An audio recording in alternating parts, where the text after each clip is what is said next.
La méditation de ce 21 janvier est intitulée « Coopérer avec le ciel ». Avec crainte et tremblement, mettez votre salut en action, car c'est Dieu qui opère en vous le vouloir et le faire selon son dessein bienveillant. Philippiens 2, 12, 13. En ce qui concerne l'action du salut de l'âme, l'homme dépend totalement de Dieu. De lui-même, il ne peut faire un pas vers le Christ. C'est l'Esprit de Dieu qui l'attire sans cesse à lui, et qui ne cessera de le faire tant que l'homme attristera le Saint-Esprit en persistant à le refuser. L'Esprit donne constamment à l'âme la vision des choses de Dieu. Une présence divine semble toute proche, et si l'Esprit y répond, Jésus vient alors faire sa demeure en l'homme.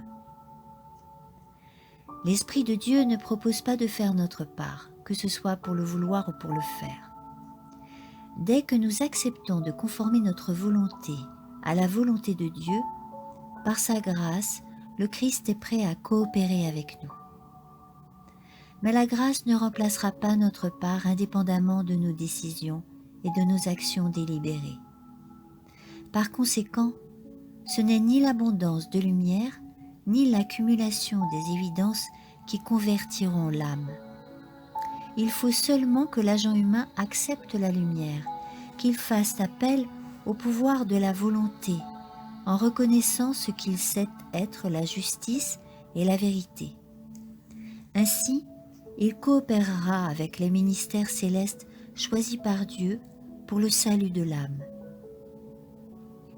Si le pécheur ou l'impénitent se plaît à rester dans la désobéissance et le péché, la lumière venant du ciel peut tomber soudain sur lui, sans briser la puissance séductrice de l'erreur et l'attrait des tromperies du monde.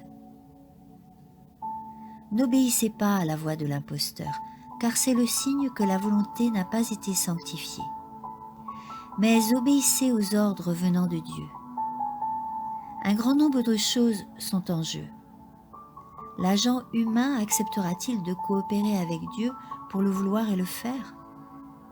Si l'homme place sa volonté du côté de Dieu, se soumettant totalement à cette volonté, par ses efforts nobles et saints, il renverse les obstacles qu'il a lui-même élevés.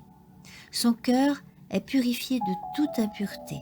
La défiance entravant l'âme disparaît. La porte du cœur est ouverte et Jésus y entre et y demeure comme un invité bienvenu. Amen.